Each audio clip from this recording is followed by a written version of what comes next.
Welcome to the Salty Journals podcast. Salty Journals is a podcast for anyone who loves having time in, on, or under the water. Please don't forget to subscribe and share the show if you enjoy it. So let's get into this.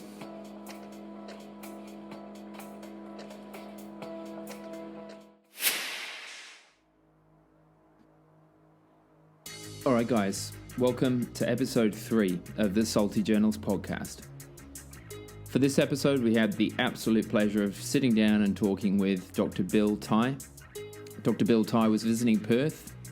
As part of that visit, Bill took some time with us to record the show, chat about kitesurfing, his love of the ocean, conservation, and how it all ties together with business. I am here as part of an annual function that I helped start years ago called the West Tech Fest. Right. Okay. Yep. And what does West Tech Fest do? I'm not entirely familiar West Tech Fest is I'd call it something like for those of you that know South by Southwest, it's a mini version of South by Southwest, which it's a technology festival that honors entrepreneurs and startup endeavors, and has become a kind of a week-long gathering of dozens of separate events that all center around this week in Perth. It's so it's a sort of an incubator type environment. A lot of young entrepreneurial type people. It's basically I'd say it's the cross section typically includes startup entrepreneurs, emerging companies, university academics, some government policy folks. The U.S. Embassy, for example, sponsors a startup competition during the week. And also a bunch of ocean conservationists. So I'm aware you're involved with ocean conservation. Do you mind telling me a bit more about your work there? Yeah, I have helped start an organization that is called Acti Global, and the letters that make up the word Acti stand for athletes, conservationists, technologists, artists, and innovators.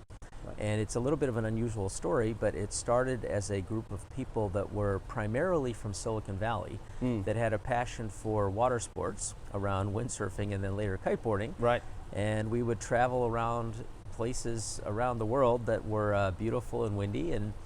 And as the group grew and started to hit many different countries that we would go back to year after year after year, it was pretty clear to us that over the last 15 years, we've seen a lot of degradation in a lot of the coastal areas and the ocean environment in which we were doing our work and play. Right, wow, just in 15 years alone. Yeah. It's one of those things where if you see somebody that lives with you like a sibling, you don't notice change every day because you see them every day. If you see a cousin once a year, you notice changes.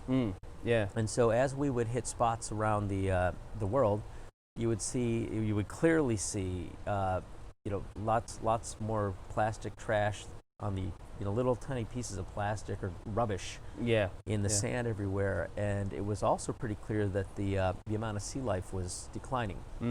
And about 2010, a young man named Jason Fass, who used to run the MacBook Pro division of Apple, left Apple and convinced me to turn this into a nonprofit.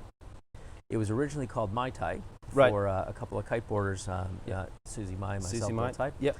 Yeah. But over the years, we kind of expanded our constituency to be not just kiteboarding pros and a bunch of tech entrepreneurs, to include all kinds of folks in the conservation world, and then we would also have iconic technologists, artists, innovators come speak at our gatherings.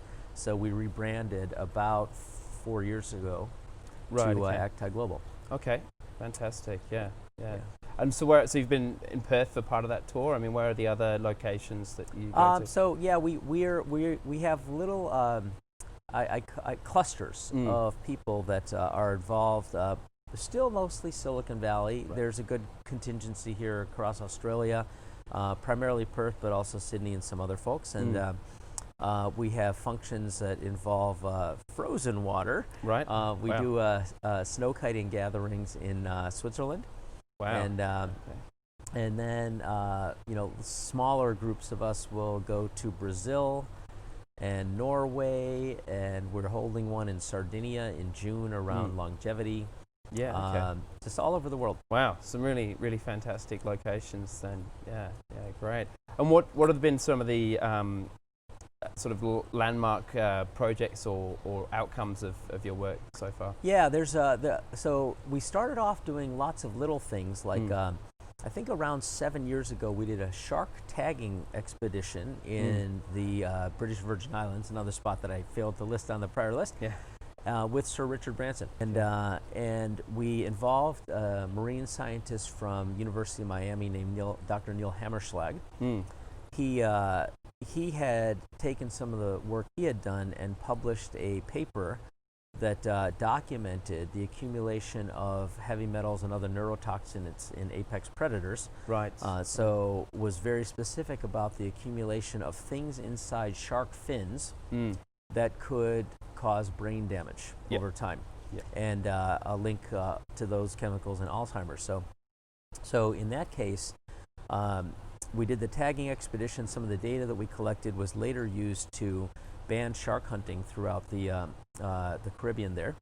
And then the paper that was published, I had translated to Chinese because it's the source, or that's the root of a lot of the reason that sharks get finned. Yeah. And with the translation in Chinese, we used a tagline that if your kids eat shark fin soup, they won't be able to learn math.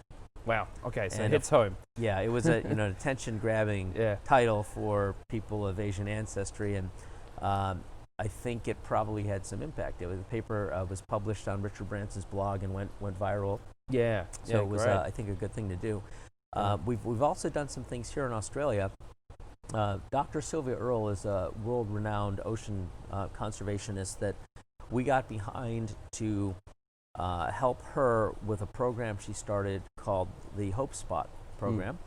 And she would like to see all of the last remaining areas of the ocean that have a lot of biodiversity. Yes, yeah. Preserved as well as they can be in the face of all the climate change and industrialization we're seeing in the world. So she announced a program a few years back around the creation of Hope Spots.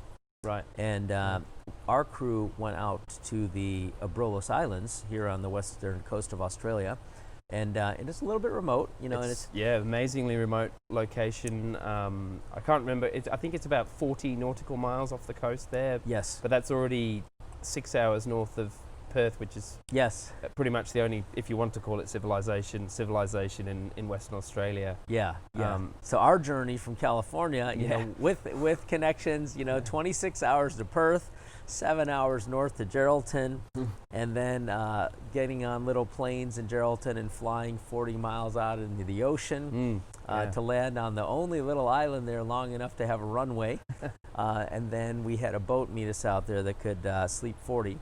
And we went around and kind of surveyed the islands, kiteboarded in some very pristine places. Yeah. We had a kiteboarding photographer with us named Rick Price. I know Rick, yep. Yeah, Rick is a wonderful man that has had, a career in mining mostly, but he's at a point in his life where he wants to do good for this world too. And, he has a lot of fun doing kiteboarding photos as a photographer. And I said, Rick, I know we brought you out here to take pictures of us kiting. We are stopping everything to do with that, and you are going to interview some people on the boat about this spot. Yeah. And he created a media package. Right, okay. That we ended up submitting to the Mission Blue organization to have the Braless Islands declared one of their very first marine conservation areas. So not marine protected area where you can't do anything, but conservation area where you're working hand in hand with the local folks that do make a living off of the lobster trade. Yep. Yeah. But to conserve what is there in a very thoughtful way, so that it doesn't get destroyed. Yeah. Yeah. No, certainly a really essential piece of work with the Braless there, and I know Mission Blue's looking at. There is a campaign underway at the moment for the Great Southern Reef as well. Yes. So another area of great diversity, but also requiring a lot of protection at the moment. Yeah. So that the Acti Group, we as the group formed and developed over the 15 years, we started to ask ourselves, why are we here? What drives us, and what are our values? And among the things that we came up with as our sort of our vows are a couple of sentences. One is, stand for something greater than yourself, and to leave every place you touch better off than before you touched it. Fantastic. Yeah. And then also the last one of our 3 vows is to, everyone has a little bit of a superpower, whatever that is. Use your powers to empower others. So we live by those, and so in the case of the Abrolhos, as we came out and wanted to go kiteboarding there, as it turned out, on the boat was somebody from the U.S. consulate named Rachel Cook that was a marine biologist, and a bunch of folks that were tech entrepreneurs that were working on interesting solutions for the ocean, like Robbie Adams. Yep. Yeah, great. We had the U.S. ambassador out there. We had just a lot of folks that had the passion to do something, like Paula Taylor, a couple scientists, Livia Carvalho, and Grant Oldfield. And so those folks created something called the Western Australia Ocean Foundation as an offshoot of our trip, helped drive that effort. And it's just been magical to see that this little group can catalyze things like that. We've also worked on some other projects, or are in process working on some other projects. The Acti Group is now a backer, not just with a little bit of financial capital, but really with social capital, with people that can actively work and make a difference.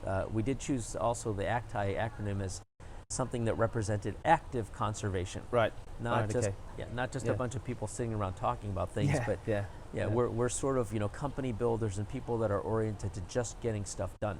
Great. So a couple of other projects we're involved in. There's something called the 2030vision.com, and the 2030 vision is aligned with the United Nations Sustainable Development Goals, that are 17 things the UN has kind of put out there as things that would help save this world and improve humanity. And among those 17 things are, helping to preserve the remaining life on land, meaning mammal, giant mammals and ecosystems related to environment and nature. And then also life underwater, ocean. So we work on those, and there's also one around economic empowerment.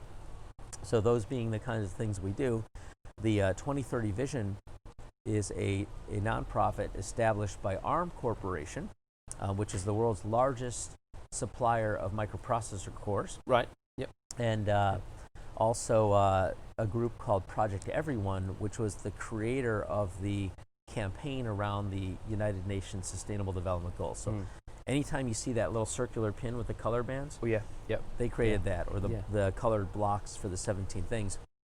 And what that whole program is about is, we're in this world now where technology is being applied in so many ways to lower the friction in our lives and provide scalable solutions for productive economy. Many times using a mobile phone that has an ARM processor in it. There are data collection techniques now that allow things like an iCloud that can monitor everything and kind of have a sense for what's happening in an aggregate basis. ARM was the acquirer of a company I co-founded as chairman called Treasure Data, which is a data science company. We became the default ingestion layer for the data coming off of those ARM microprocessors. Right, okay. So anything that has one of those CPUs in it, which is essentially everything in the world. Pretty much everything, Yeah, you can now basically expect to see a dashboard where, as a manufacturer of that product, you can kind of see everything like Apple can see all the iPhones. Wow. And so we are in a position now to have a data collection layer that can figure out what the data is that people can then analyze to see, how can they change the metrics and make it work a little bit better. And so 2030 Vision is an effort to bring modern technology and companies that are the providers of that technology to the solutions that the UN Global Goals are representing. So not just talking about what are the things, but how do you actually create programs? And we announced it at the World Economic Forum last year. We've got another thing coming up this year to kind of take the next step towards the building and supporting of those solutions. And then we also talked at this year's West Tech Fest. There was some activity and mention of the Extreme Tech Challenge, which is a worldwide startup competition that we started here in Perth years ago. It really started actually more as a mobile app competition. Wow. Yeah, in the period where guys like Mark Zuckerberg were building the creation of what would become giants like Facebook in a dorm room at Harvard. Yeah. The world had changed where really anybody could start a company. And so we started a contest at Curtin called originally called the WAP Awards, for the Western Australia App Awards. Right. That grew to become the AusApp Awards for all of Australia. Then it became regional, and out of that contest came Melanie Perkins and Canva, among other things. But that then, we took a derivative of that and created a worldwide startup competition around technology that culminated in a semifinals at the Consumer Electronics Show and a finals on Necker Island with Richard Branson as guest judge. Yeah. And this last year, we pivoted the contest a little bit to also align with the global goals of the United Nations. So now we have a number of contest categories that you can only enter if you have a company that in its commercial success as byproduct has a positive benefit for one of the 17 goals. Right. And so we ran like a little showcase yesterday with the U.S. Embassy sponsored competition, where we had wonderful companies, whether they were doing things around totally different ways to do thermal batteries for to help smooth out wind farm and solar energy production. Yeah. To a company, the company that won was a company that could put a little IoT device into waste collection receptacles so that people could know how much garbage they are producing, to try to drive people to just be aware. Just be a bit more conscious of what's actually being put away. Yeah, you know how much water you use because you get a water bill. You know how much electricity you use because you get an electricity bill, and it shows you what your usage is. No one really thinks about what garbage they're putting out. So it helps the consumer be aware, but it also helps save a little bit of gas, and therefore prevent carbon output for the waste management company. When they're driving around, they know where to go pick stuff up, not stopping at every single place. Right. So it's an optimization of that part of the process. They can just go to the bins when they're full. Yeah. It's just a smart thing all around, and we had a dozen companies that were really fabulous ideas that they think are representative of taking modern technology and just easily applying it to things that we do every day that produce benefit for society. Yeah, fantastic. It's certainly with in my industry, certainly in power and renewables, there's been a big tech push over the last 5 to 7 years. We've seen a huge amount of growth of renewables on the grid, but that balancing of the grid in terms of the production and trying to get the smoothing out of those highs and lows. That's the missing piece. Huge part. I was very excited to see this little project out of Curtin called thermal batteries. It's quite early, so I have no idea whether it will work. But you learn something every time you talk to an entrepreneur at solving a problem. And in this case, what the thermal battery project is about, the main high volume storage for if you have a windmill or a windmill farm and or a solar grid, when the sun is shining, you're putting it out there. At night, there's nothing coming off the grid. The wind farms, when the wind is blowing, it's like humming, and then if the wind dies, there's not so much. So trying to store that so that you can use it when the production isn't there, it's an important thing. It's like the water tank in a water system. You have to have that to make it work right.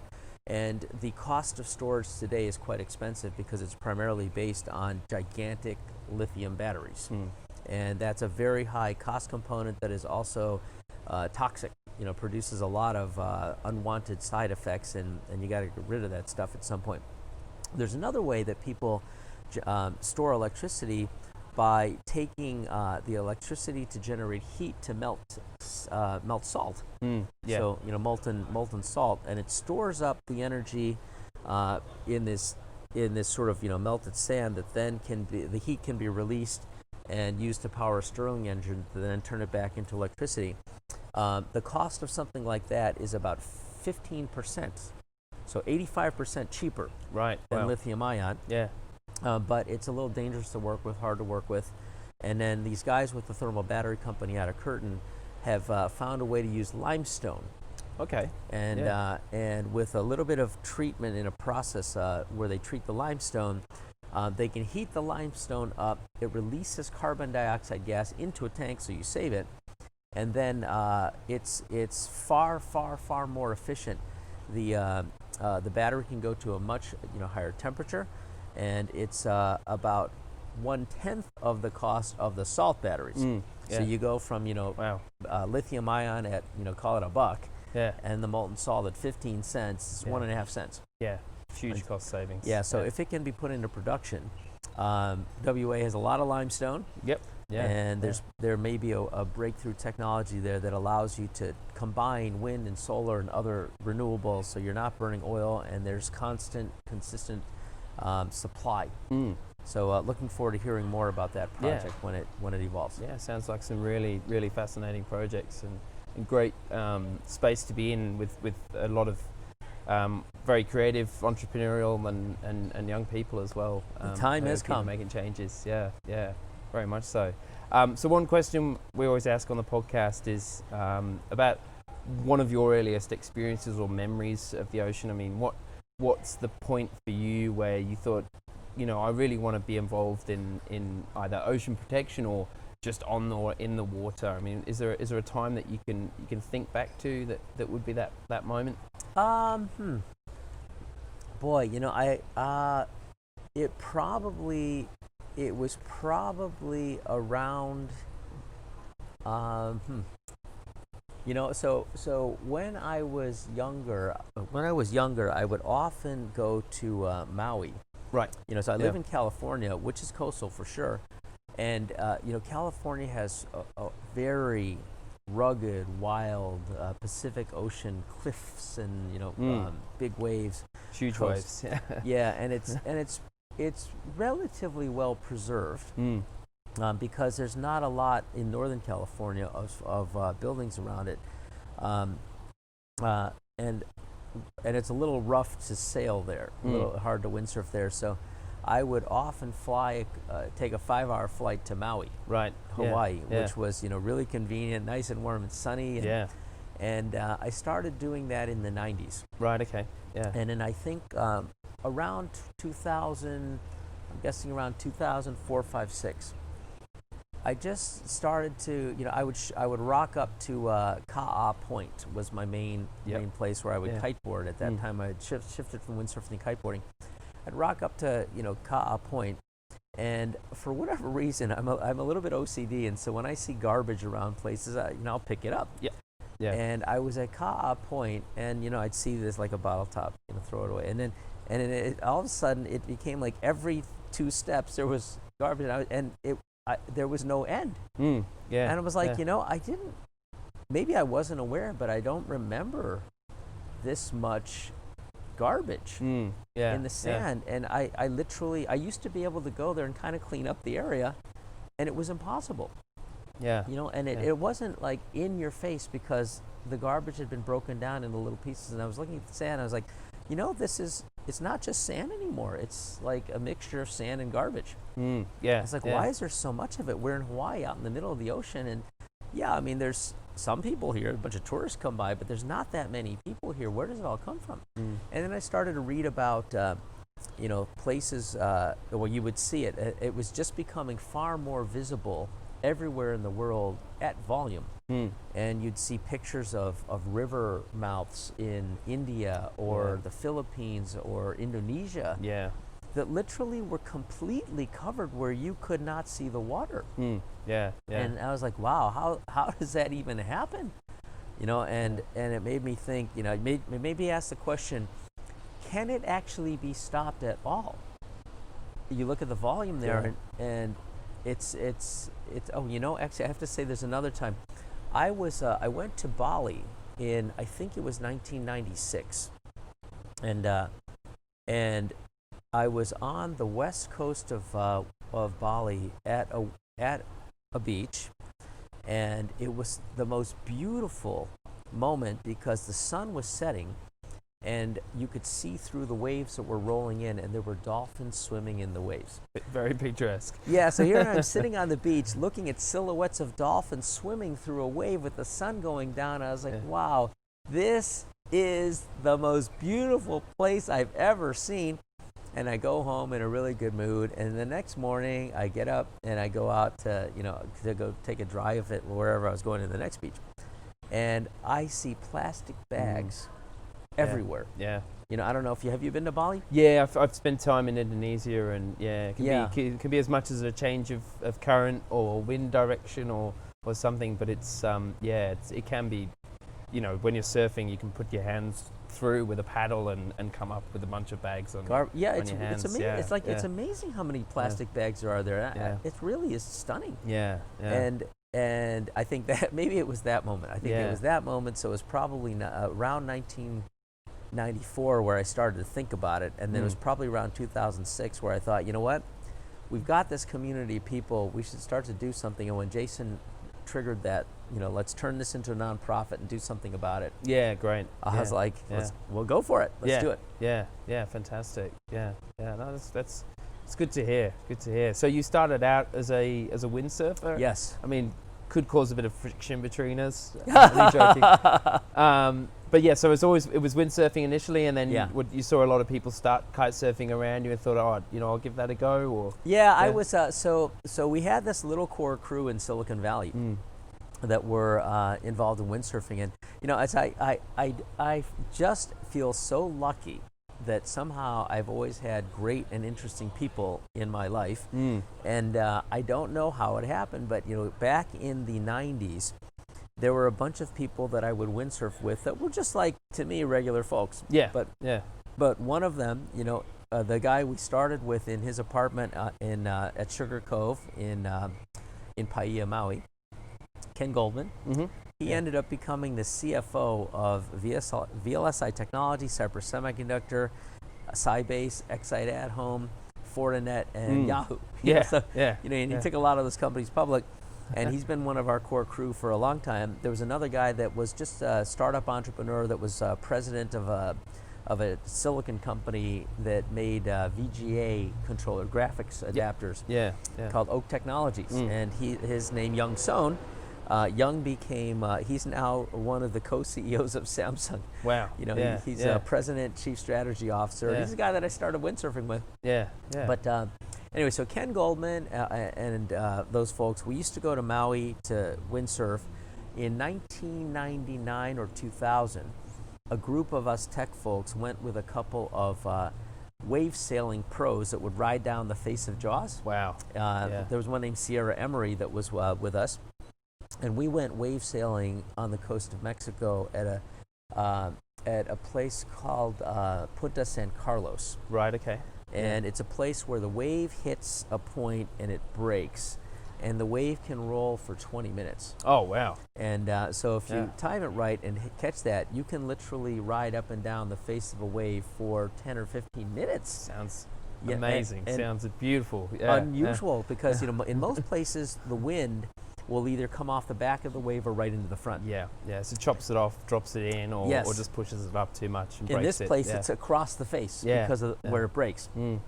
As the wind usually comes kind of onshore, and so if the wave is kind of along the shore, which is where it usually is, you get that effect. But because it hits that point, it breaks, and the wave is sort of perpendicular to the wind. Which is really unusual. So a lot of people will train there. The water's really cold, it's really hard to get to, so it's never very crowded. And anyway, we were on that trip, and Sierra Emery, the wave sailing pro, and Ricker Alford, who owned Extreme Sports Maui, showed up with a couple of two-line kites. Right, okay. And they were basically riding the waves and hopping over the waves that looked so good, to catch the ones they wanted. And if you're on a windsurfer, if you're starting on a wave and it doesn't turn out to be a good wave, there's not much you can do. You're already committed. Yeah, you can't hop over it. So, and then when you go down on a windsurf rig in front of a wave, it's like a 20-minute process to get back. Yeah, especially if you're in the breakers as well. You got to wait. You're running up to the top of your mast and holding on and letting the waves wash over, and you got like a few seconds to come back down and try to get back up, and then go get through a break, and then ride and wait around till something happens. With a kite, you kind of just, that one doesn't look good. Up, let it go through, and you land, and you just keep cycling through till you find one. So when I saw them doing that, I thought, that is going to save me a lot of time. That is so efficient. I am in. Awesome. Yeah. And then, like magic, the next year, Laird Hamilton, Robbie Nash was trying to get Laird Hamilton, the famous surfer, to ride his gear, and had given Laird a bunch of the first 4-line production kites, the Nash AR5. And there was a kite that was a 9.5 that was a little bit small for Laird that he gave to, I think, his chiropractor who lived in LA, he took the kite and said, well, I'll never use this thing. And he gave it to an investment banker friend of mine, John Murray. And then John said, well, you know, I don't think I'll ever use this, but I know one person that would. And so I get a call, and I inherit Laird Hamilton's kite. Lucky day. Yeah, for Christmas. And so by April of the next year, I was on a field at Coyote Point trying to teach myself how to fly it and getting dragged across the field. Yeah. So this was a 4-line kite? It was the first 4-line kite. Okay, so not much in terms of safety releases? There were no releases. Yeah, okay. In those days, when looking at the design of those kites now, I am putting my mind, myself in the mind of the athletes who produced them, like Robbie, and thinking, well, it wasn't about releases. It was, how do I not lose my gear if I'm in chop?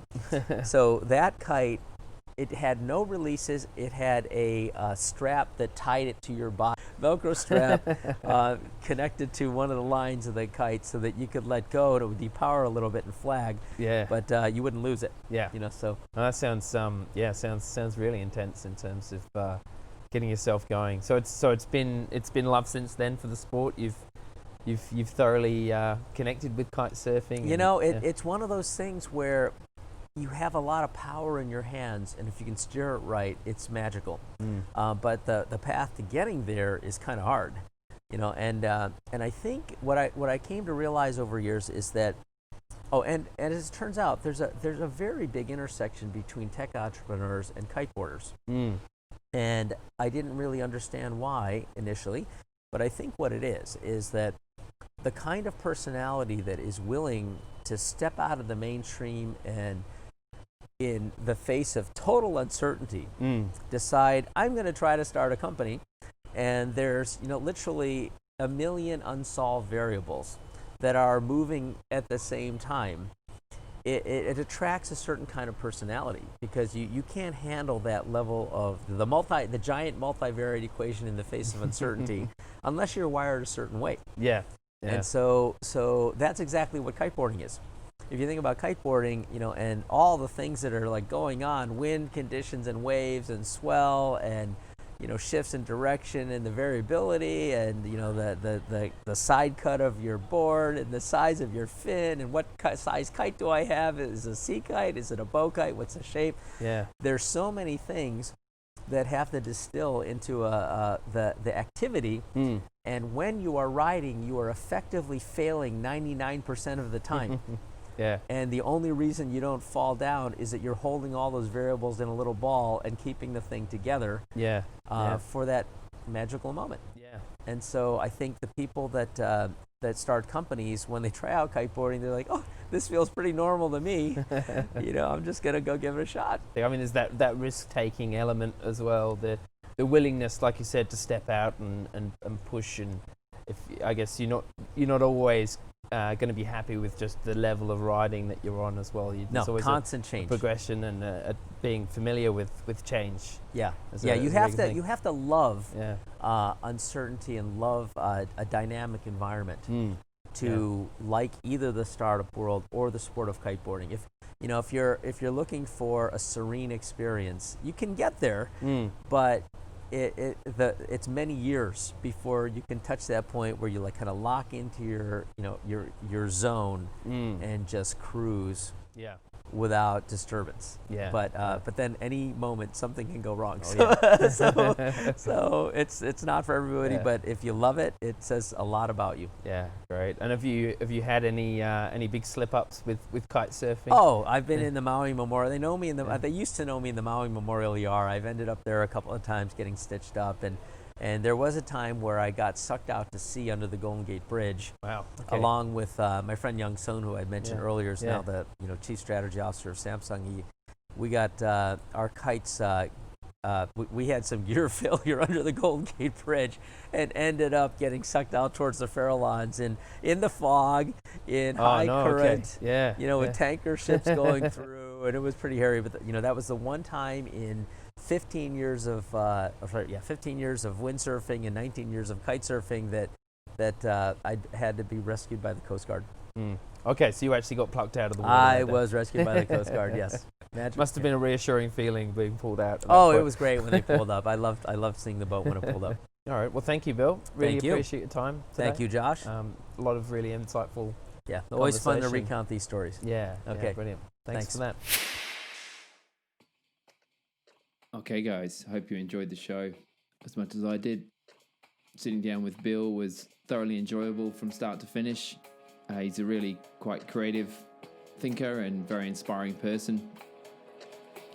Please don't forget to like and share the show. Subscribe. Makes all the difference. We can keep going that way. Music underneath is by a Bristol artist called Fella, and of course Temperature for Traveling. Thanks for listening.